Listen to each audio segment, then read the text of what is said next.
Yo, YouTube, it's your boy Wide Body Trevor here, back in here with another video. Well, not another video, I gotta upload them. I know. Uh, but I just want y'all, I just want Wide Body Trevor family to check this out.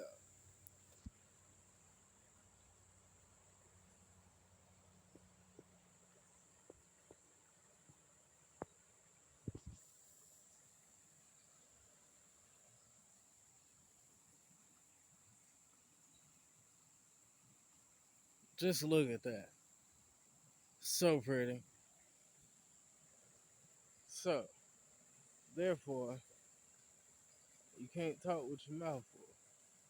So you gotta spend your money wisely and save your money because you don't want to go dry trying to get some money. You don't want to go dry trying to get some money. You want to have some money and keep some money in your pocket.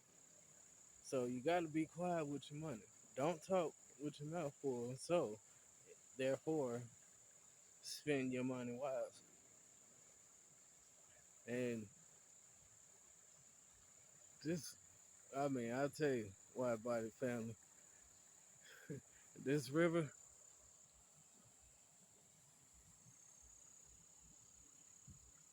this river looks so cool. So cool. This river looks so good. Just flowing. Speaking of flowing, you have to let your money flow. Don't let it float away. You heard that, Wide Body family? You gotta let your money float, not float away. That means you got to float with your money so your money can pile up. Not let your money float away. So today's topic is don't let your money float away. You gotta flow with the money. You have to float with the money or else the money gonna float away.